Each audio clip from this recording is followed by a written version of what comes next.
हरे कृष्णा। तो हम लोग नित्यम भागवत सेवया श्रीमद् भागवतम के नित्य श्रवण नित्य पठन के ऊपर हैं। तो हम लोग श्रीमद् भागवतम पर चर्चा करेंगे और हम लोग वही सेम स्कंद एक अध्याय एक पहला श्लोक प्रभुपाद जी का तात्पर्य आगे बढ़ाएंगे। तो समय को मद्देनजर रखते हुए हम लोग शुरू करते हैं। श्रीमद् भागवतम स्कंद पहला अध्याय पहला श्लोक पहला। ओम नमो भगवते वासुदेवाय जन्मादस्य यतोऽन्वयादितरतश्चार्थेष्वभिज्ञः स्वराट् तेने ब्रह्म हृदयादिकवये मुह्यन्ति यत्सूरयः तेजो वारिमृदां यथा विनिमयो यत्र त्रिसर्गो मृषा धाम्ना स्वेन सदा निरस्तकुहकं सत्यम परम धीमहि। उम्मीद करता हूँ कि जब आप लोग श्लोक पढ़ते होंगे तो शब्दों के अर्थ आपके मन में ऑटोमेटिक आते होंगे, क्योंकि मेरे साथ तो ऐसा होने लगा है। जब मैं श्लोक पढ़ता हूँ तो श्लोक के जो शब्दों के अर्थ है तो धीरे धीरे मेरे मन में आने लगा कि हाँ, इसका मतलब ये है, इसका मतलब ये है, श्लोक गाते समय ही। ठीक है। तो ये बहुत इंपॉर्टेंट है, कितना फायदा हो रहा है देखिए नित्य भागवत श्रवण करने का। तो हम लोग अनुवाद नहीं पढ़ रहे हैं, हम डायरेक्टली प्रभुपाद के परपट में आ रहे हैं जहां हम लोगों ने कल छोड़ा था। तो कल हम लोगों की यहाँ बात हुई थी कि जो भौतिकतावादी हैं या जो अल्प ज्ञानी है, लेस इंटेलिजेंट है, वो भगवान के रूप को नहीं मानते। वो सोचते हैं पदार्थ ही सर्वश्रेष्ठ है, जड़ वस्तु या अनकॉन्शियस चीज ही सर्वश्रेष्ठ है, पर ऐसा नहीं है। इसका खंडन हम लोग कल देख चुके हैं। अब इससे आगे पढ़ते हैं। किंतु शिला व्यास देव ने इस श्लोक में इसका खंडन किया, किसका, कि भगवान का स्वरूप होता है, मतलब भगवान का स्वरूप नहीं है, इस बात का खंडन किया है और स्टैब्लिश किया कि भगवान का स्वरूप होता है। क्योंकि परम पूर्ण या परम सत्य प्रत्येक वस्तु के उद्गम है। अतः अतः परम सत्य के शरीर से स्वतंत्र कोई भी वस्तु नहीं हो सकती है। मतलब सब चीजें भगवान ने ही उत्पन्न की हैं, तो भगवान के कंट्रोल से बाहर कुछ नहीं। देखिए, इसको समझिए, बहुत इंटरेस्टिंग है।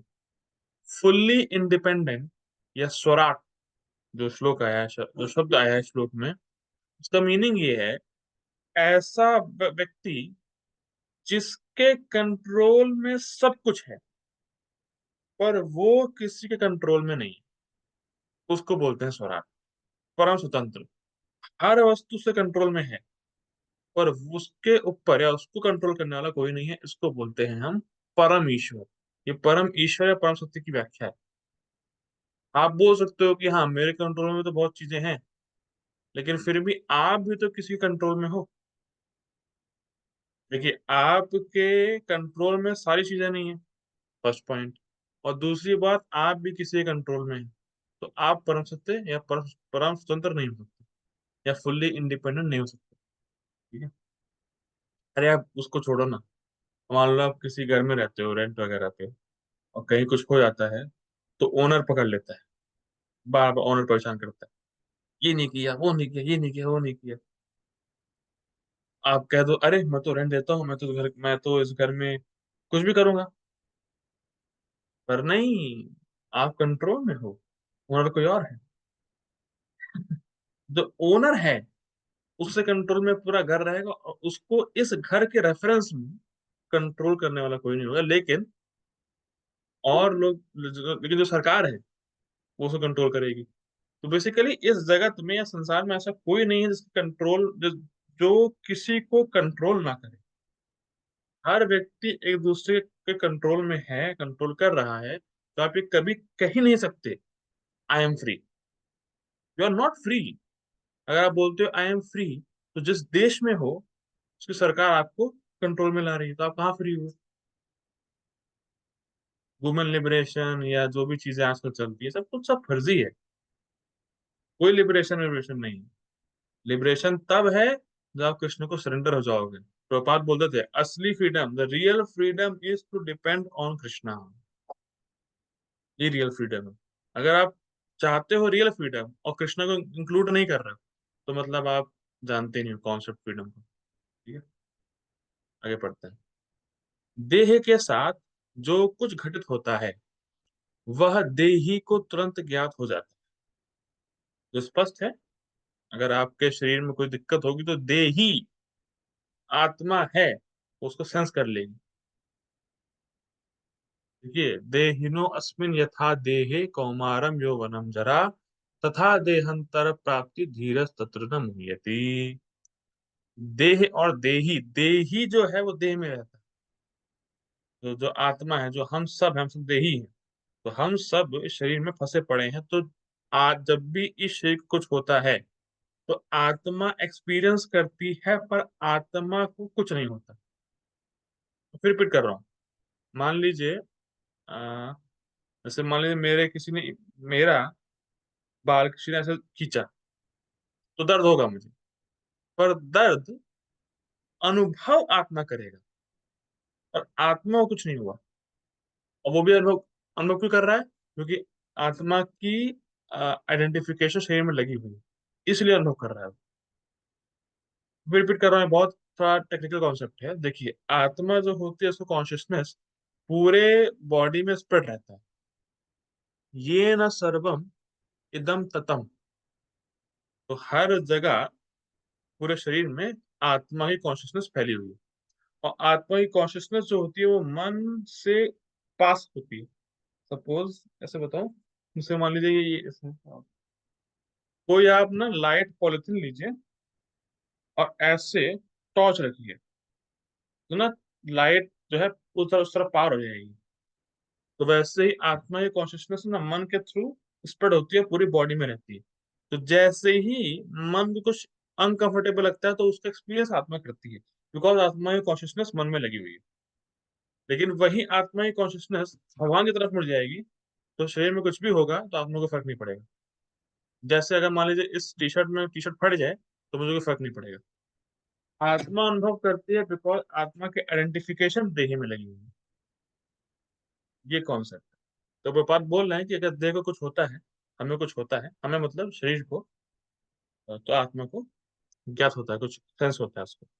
इसी प्रकार यह सृष्टि उस परम पूर्ण का शरीर है। अतः इस सृष्टि में जो कुछ घटित होता है उसे वे प्रत्यक्ष एवं अप्रत्यक्ष रूप से जानते हैं। इसको देखिए, बहुत बहुत सुंदर तरीके से समझिए इसको। आपकी आसक्ति जहां लगी है वहां आपको दुख दर्द हो, दुख या सुख हो। सपोज करते हैं कि ना मेरे शरीर में कुछ नहीं होगा, सपोज ऐसा करते हैं, आप एक गाड़ी लेके आए। सौरभ प्रभु हरे कृष्णा, आप बोल सकते हो कुछ? यस प्रभु। प्रभु, आपको कौन सी कार पसंद है? मतलब आपको कौन सा, लाइक BMW, मर्सिडीज, या तो भी क्या है? मुझे प्रभु महिंद्रा की प्रभु कोई भी गाड़ी। महिंद्रा की। प्रभु अच्छा, आप महिंद्रा की कार लेके आए, ठीक है, और ड्राइवे पे खड़ी कर रखे हो, ठीक है, यस और प्रभु। आप बस ब्रांड न्यू लेके आए हो आज, और बस अपने घर में एंट्री की है, और कोई होमलेस आया, धाए मार दिया उसको, तोड़ दिया शीशा। How do you feel Prabhu? Very happy Prabhu. Very happy. ये मैं समझ रहा हूँ आपके इमोशंस अंदर के। तो ठीक है, मतलब आदमी को दुख होगा। अच्छा, अब क्या है, वो उसका शरीर नहीं है। अब अगर देखो दुख क्यों हुआ, वो तो गाड़ी है, गाड़ी में कुछ भी हो जाए, वो तो वैसे भी पॉसिबिलिटी है कि मान लीजिए कुछ सालों बाद तो गाड़ी बर्बाद हो ही जानी है। लेकिन क्यों हमें दुख हुआ? क्योंकि हमारी कॉन्शियसनेस वहां स्प्रेड हो चुकी है। सो वो भी हमारा शरीर हो चुका है एक तरीके से। ये समझाने का ट्राई कर रहा हूँ मैं। मान लीजिए आपकी शादी हुई, आपकी बीवी को कुछ हो गया, बीवी को हुआ है, आपको दिक्कत क्यों हो रही है? बिकॉज आपकी कॉन्शियसनेस वहां स्प्रेड हो चुकी है, आपकी आसक्ति वहां तक आ चुकी है।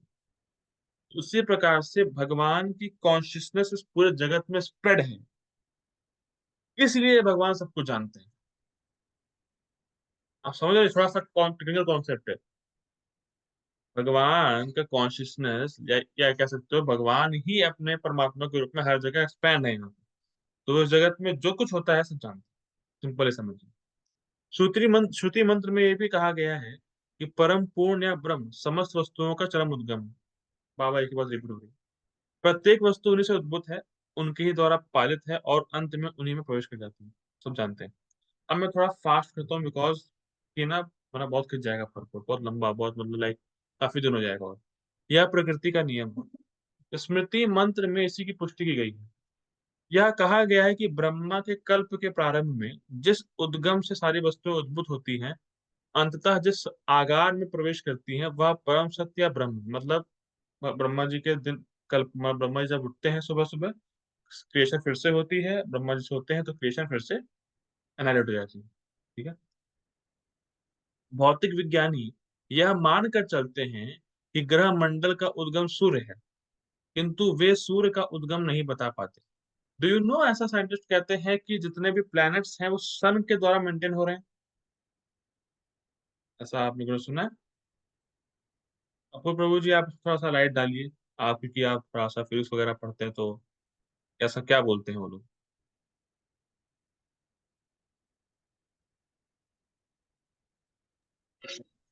हाँ हाँ, उनका ये कहना है कि मेन सोर्स सन है, जो हाँ, चारों तरफ उनके अराउंड घूमता है, सारे प्लेनेट घूमते रहते हैं तो और सन उन्हीं के। सन मेंटेन करता है उनको, ऐसा कहते हाँ हैं। सन। हाँ हाँ हाँ। कि अगर सन ना हो तो सारे प्लेनेट जो है ग्रेविटेशनल फोर्स के कारण गिर जाएंगे या सर्वाइवल नहीं हो पाएगा। अच्छा अच्छा अच्छा, क्या बोलते हैं। ठीक है, थैंक यू प्रभु। अच्छा, तो जो है, ठीक है, चलो वो बोलते सन के द्वारा, लेकिन ये पूछो सन कहाँ से है, तो बता नहीं पाते। तो पापा यही बता रहे हैं कि बेसिकली परम रीजन तो कृष्णा है, बिकॉज अगर सन माने भी कि सन मेंटेन करता है, तो सन को मेंटेन कौन करता है? कृष्णा करता है। क्योंकि कोई चाहे तो यह तर्क कर सकता है कि प्रथम जीव होने के नाते ब्रह्मा को प्रेरित नहीं किया जा सकता था, क्योंकि उस समय कोई दूसरा व्यक्ति जीवित नहीं था। आप लोगों ने ये चीज पढ़ी टीका में कि हम ब्रह्मा जी को क्यों प्रणाम करें, क्योंकि वो, उनका ज्ञान डिपेंडेंट है कृष्ण पर। कुछ याद आ रहा है? कमेंट्री में पढ़ा था हम लोगों ने। पहले वो जो हम वही, लोग प्रकृति के बारे में पढ़े थे, फिर हाँ जीव के हाँ बारे में पढ़े थे, फिर हाँ। ब्रह्मा जी के बारे में। तो वही प्रोपात उसी चीज को क्वेश्चन में उठा रहे हैं यहाँ पे अपने परपोर्ट में, कि कोई मान लीजिए ये बोले कि ब्रह्मा जी ने स्वयं ज्ञान ले लिया, क्योंकि वहां तो कोई था ही नहीं दूसरा ज्ञान देने वाला। लाइक एग्जाम्पल हम लोगों ने देखा था एक न्याय, कि आप सो के उठे ज्ञान हो जाता है आपको अपने आप। वो एक चीज देखी थी, तो वही प्रभुपाद कह रहे हैं कि कोई क्वेश्चन कर सकता है कि भाई कोई और था ही नहीं वहां पे, तो ब्रह्मा जी ने अपने आप ही ज्ञान ले लिया। ठीक है, तो यहाँ पे क्या कहना है देखिए। यहाँ पर यह कहा गया है कि परमेश्वर ने गौण सृष्टा ब्रह्मा को प्रेरित किया जिससे वह सृजन कर सके, लेकिन हम जानते हैं कि भगवान ने ब्रह्मा जी को प्रेरित किया, भगवान ने ब्रह्मा जी के हृदय में ज्ञान दिया, और ब्रह्मा जी सेकेंडरी क्रिएटर है, लाइक प्राइमरी नहीं। ठीक है। अतः समस्त सृष्टि के पीछे जो परम बुद्धि कार्य करती है वह पर ब्रह्म कृष्ण है। यह स्पष्ट है। Even Brahma is so exalted and our beginner of Sampradaya from Krishna. Why we don't worship in ISKCON by having a picture or विग्रह? क्या बात है, क्या बात। ठीक है, इसका आंसर दूंगा मैं। भगवत गीता में भगवान श्री कृष्ण कहते हैं कि वे ही पदार्थ की समग्रता को घटित करने वाले सजग शक्ति यानी प्रकृति का निरीक्षण करते हैं। हाँ, तो ये कौन श्लोक में कहते हैं भगवान को, याद है किसी को? गीता में भगवान ये बोलते हैं कि प्रकृति का निरीक्षण वो करते हैं। बताइए, जो ये श्लोक बता देगा, मैं उसको ट्रांसफर करूंगा $10, मतलब इंडिया के 600 600 यार, 600 फोर्टीन 600 पॉइंट ट्वेल्व है। 14.12। नहीं, देखिए क्या लिखा है, मैं फिर रिपीट करता हूँ। भगवत गीता में भगवान श्री कृष्ण कहते हैं कि वे ही पदार्थ की समग्रता को घटित करने वाली जो शक्ति यानी प्रकृति का निरीक्षण करते हैं। ठीक है, तो कौन से श्लोक में है? छह सौ थर्टीन रुपए चैप्टर में 13 नहीं चैप्टर। ऐसे नहीं, मुझे श्लोक डायरेक्ट श्लोक बोलिए, थोड़ी होगा। $10 का ऑफर है।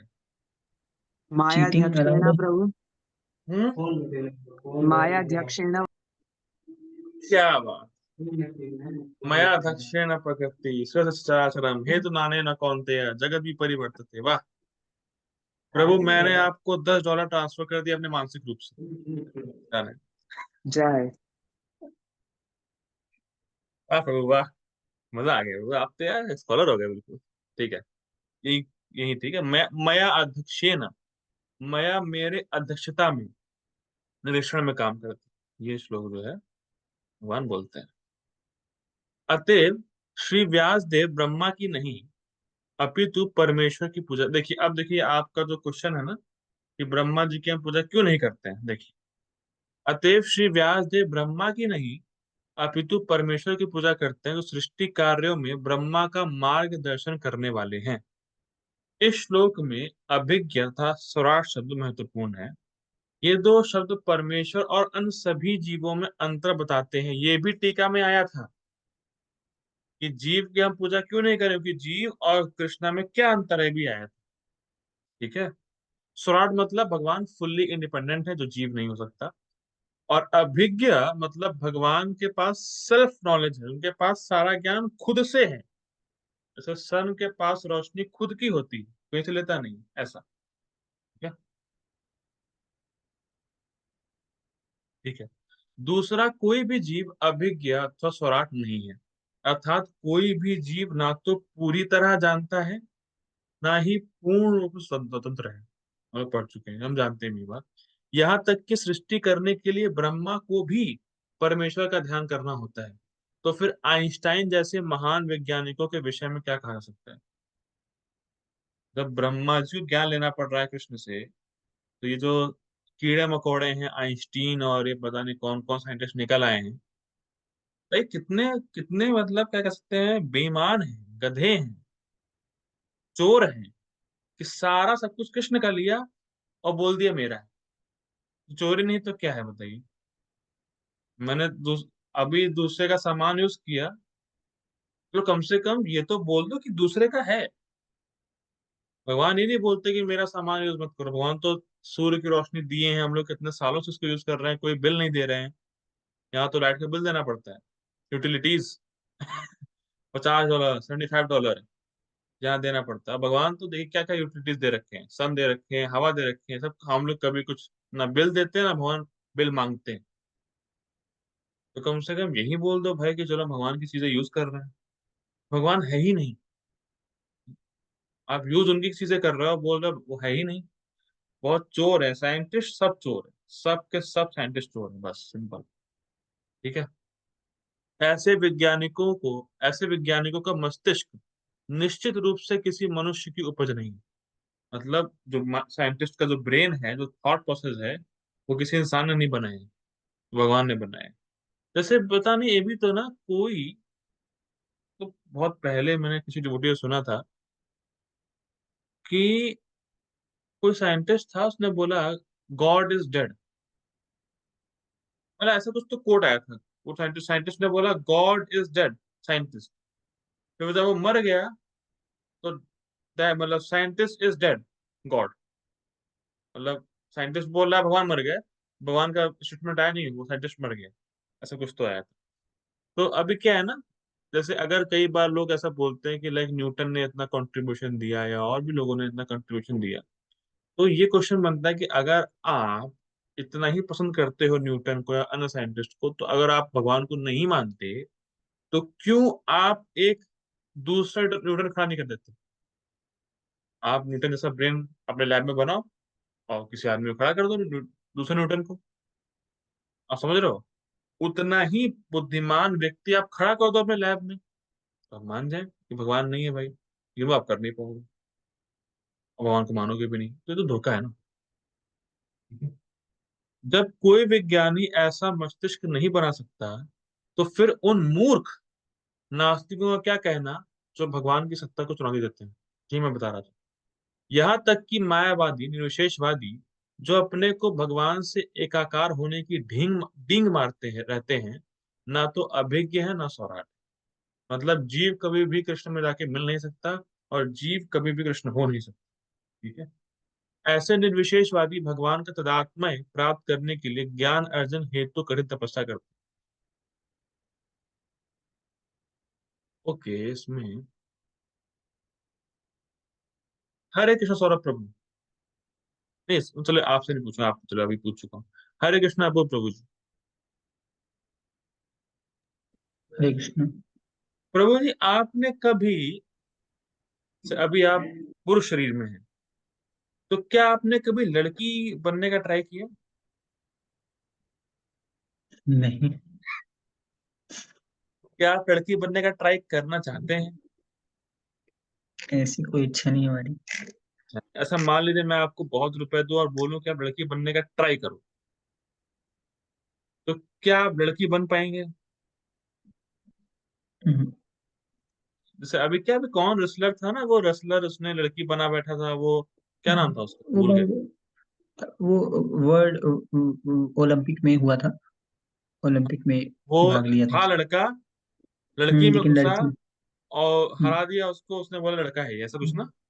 वो रिप्रोडक्टिव ऑर्गन्स चेंज करा लेते हैं बाय द हाँ, आर्टिफिशियल मेथड। चलिए चलिए, आर्टिफिशियल मैंने मेथड। कहा वो आप, चलो कोई चेंज भी करा ले, लड़की बन पाएगा वो? नहीं नहीं, इसीलिए डिस्क्वालीफाई भी कर दिया गया था बाद में, क्योंकि नहीं ये बन पाएगा। वैसा नेचर नहीं था। तो अब देखिए, अब मैं, मेरा क्वेश्चन ये है, कोई गोल जो पॉसिबल ही नहीं है, उसके लिए मेहनत करने का फायदा क्या? आप बताइए। जो गोल कभी हो ही नहीं सकता, उसके लिए कोई मेहनत कर रहा है, तो आप उसको क्या बोलोगे? मतलब फूल है, मतलब बेवकूफ है, क्या ही बोलूं। तो फिर आजकल ऐसे ही बोलेंगे। और हाँ। यही बात गोपाल बता रहे हैं, आप भगवान से एक हो नहीं सकते, और भगवान से एक होने के लिए दिन रात ज्ञान ले रहे हैं, तो फायदा क्या तपस्या करने का ऐसे, जिसका रिजल्ट है, जिसका रिजल्ट ही नहीं है, वो हो ही नहीं सकता। इसको ना, वो इसको ब्रह्मा जी वो बोलते हैं, जो वो नहीं होता, जो आप अरे खेत में धान धान काटने के बाद जो बचता है कचरा, उसको बस खाली मारना, उसमें तो कुछ निकलेगा नहीं। ब्रह्मा जी बोलते हैं वो है, एक तो आप मारोगे कुछ निकलेगा नहीं उसका, आप उस ऊपर से आपका हाथ दर्द होगा। तो ये इंपॉर्टेंट है कि आप भगवान से एक होने के लिए प्रार्थना कर रहे हो, पर उससे कुछ होगा नहीं। किंतु अंततः वे किसी ऐसे धनी शिष्य पर आश्रित हो जाते हैं, जो मठ और मंदिर बनवाने के लिए उन्हें धन प्रदान करते हैं। देखिए, आप ऐसी चीजों के लिए मेहनत कर रहे हो जो कहीं पॉसिबल नहीं होगा, फिर आप फ्रस्ट्रेट हो गए क्योंकि वो चीज हो नहीं सकती, और फ्रस्ट्रेट होके फिर आप कुछ सेल्फ ग्रेटिफिकेशन करना चाहोगे, और सेल्फ ग्रेटिफिकेशन करने के लिए आपको चाहिए पैसा। तो जो निवेशवादी, जो जो ऐसे लोग होते हैं, वो ऐसे गोल के पीछे भागते हैं जो पॉसिबल नहीं है, फिर वो फ्रस्ट्रेट होते हैं, और फ्रस्ट्रेट होने के बाद ऐसे शिष्यों को बनाते हैं, ऐसे शिष्यों को फंसाते हैं, जो लोग धनी होते हैं। फिर वो धनी शिष्य क्या करता है, मठ बनवाता है, मंदिर बनवाता है, लग्जरियस, और फिर वहां के जो लोग होते हैं वो बैठ के अपना सेल्फ ग्रेटिफिकेशन करते हैं। ये सिस्टम काफी चल रहा है, ये है, ऐसा है। रावण या हिरण्यकश्यप जैसे नास्तिकों को भगवान की सत्ता का विरोध करने के पूर्व कठिन तपस्या करनी पड़ी थी। और बाद में बता रहे हैं कि जो तपस्या जो लॉजिकल नहीं है, नहीं करनी चाहिए, जो असुर होता है वो करते हैं। किंतु अंत में वे असहाय बन गए, और जब भगवान क्रूर मृत्यु के रूप में उनके समक्ष प्रकट हुए, तो वे अपने आप को बचा नहीं पाए। यही हाल उन आधुनिक नास्तिकों का है, जो भगवान की सत्ता की अवमानना करते हैं। ठीक है। जैसे वो बोलते हैं भगवान नहीं है, भगवान को दिखाओ। तो भगवान जो है वो बोलते हैं गीता में, मृत्यु सर्व हरस अहम, कि मैं जो है मृत्यु के रूप में आता हूँ, सब कुछ छीन लेता हूँ। तो जो डिवोट, देखिए अभी क्या है ना, ये बहुत अच्छी बात है। जैसे हम लोग बोलते हैं, डिवोटी बोलता है कि चार समस्या है हमारी, birth, death, old age, disease. और आप अगर भक्ति करते हो या कृष्ण के पास जाओगे, तो आपको birth, death, old age disease नहीं झेलना पड़ेगा। कई बार लोग ये प्रश्न पूछते हैं कि चलो आप बोल रहे हो कि डेथ नहीं आती है डिवोटी को, या डेथ से बच जाता है डिवोटी, पर हम तो देख रहे हैं कि डिवोटी मर रहे हैं, तो डिवोटी को भी मरना है। एक जो नास्तिक है, जो भगवान को नहीं मानता, उसको भी मरना है। तो फर्क क्या है?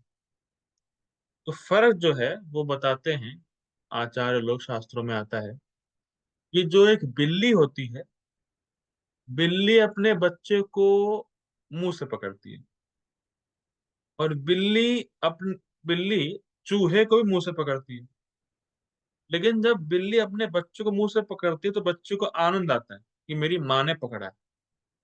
और जब चूहे को पकड़ती है तो चूहे के लिए बिल्ली मृत्यु, खत्म।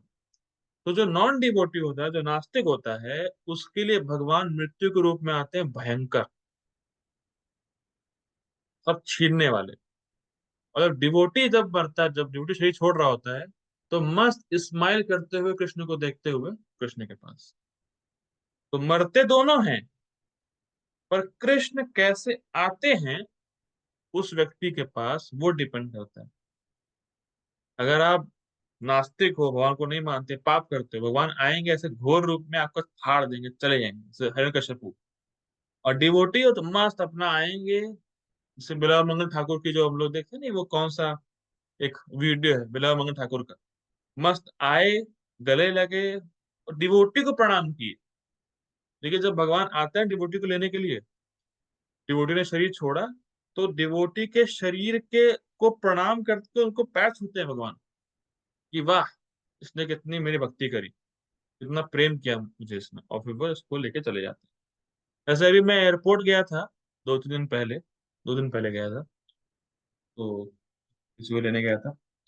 तो क्या था, वो ना लोग आ रहे थे, इंटरनेशनल अराइवल में लोग, गेट खुल रहा था, लोग आ रहे थे। और जो उनके लाइक मिलने वाले थे, या जो उनको क्या मतलब क्या लेने वाले आए, मतलब अपने घर ले जाने वाले जो थे, आए थे, जो रिश्तेदार वगैरह, जो भी उनके जो प्रियजन, सब लोग खड़े थे बुके वगैरह लेके, कि भाई वो आएंगे, हम उनको देंगे, उनको साथ चलेंगे। तो मैंने देखा कि जैसे जैसे कोई हस्बैंड है, उसकी वाइफ आई तो खुश हो गया, वाह वाह, गले ले मिला। कोई भाई आया तो खुश हो गया। तो मैंने सोचा था कि यार, ऐसे ही गोलोक में होता होगा, हम लोग मटेरियल में पड़े हुए हैं यहाँ पे, और वहां कृष्ण वेट करते होंगे, अच्छा आज कौन सा आ रहा है आज कौन सा जीव आ रहा है मेरे पास, और गेट खुलता होगा गोलोक का, हम लोग एंटर करते होंगे, कृष्ण कहते होंगे, ओ ओ, आ गया भैया, आ गया, आ गया, इतने सालों बाद आए। सो आई वाज लाइक कि गोलोक में कितना अच्छा रहता होगा। भगवान स्वागत करने के लिए खड़े होते हैं। कृष्णा कृष्णा लाइक गेट पे खड़े रहते होंगे कि भैया हाँ, अब आ गए, ये जीव जो है सुधर के आ गए। उसे होता है ना कि अगर आप कई साल बाद मिलते हो, देखिए हमारा यहाँ का संबंध टेम्परेरी है, आज है कल नहीं है, लेकिन हमारा संबंध कृष्ण से एटर्नल है। जो संबंध हमारा रियल है ना, वो संबंध हमारा पूरा नहीं हो पा रहा है, बिकॉज हमारी इच्छा की वजह से। कृष्ण को हम मतलब भूले हुए हैं। तो कृष्ण जब हम जाते होंगे गोलोक में, तो कृष्ण कितना खुश होते होंगे, कृष्ण पूरा वेट करते होंगे हमारे, कब आएगा ये। तब तो हमारा वीडियो कॉल भी नहीं है कृष्ण के साथ, वीडियो कॉल करके बात कर लो, वो भी नहीं हो पा रहा। ये बहुत इंटरेस्टिंग है। ठीक है, आगे पढ़ते हैं, कहाँ पे रहे हम लोग?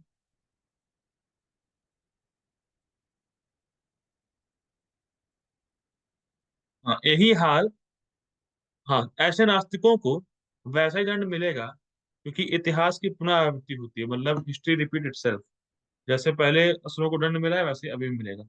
जब जब लोग ईश्वर की सत्ता की उपेक्षा करते हैं, तब तब प्रकृति तथा उसके नियम उन्हें दंड देते हैं। ठीक है, इसकी पुष्टि भगवत गीता के इस सुप्रसिद्ध श्लोक द्वारा भी होती है, यदा यदा हि धर्मस्य ग्लानिर्भवति भारत, अभ्युत्थानम् अधर्मस्य तदात्मानं सृजाम्यहम्। जब जब धर्म की हानि होती है और धर्म की वृद्धि होती है, तब तब तब हे अर्जुन, मैं स्वयं अवतरित होता हूँ। ठीक है, ओके, तो हम लोग आज यही रुकते हैं। ठीक है, 56 पेज हो चुके हैं। आई होप कल हमारा ये परपोर्ट पूरा हो जाएगा, और फिर हम लोग को एक और कमेंट्री लेनी है इस श्लोक पे, ठीक है, we will try our best. Prabhupada की जय। किसी को कुछ पूछना हो, कुछ कहना हो तो हमारे पास 2 मिनट हैं।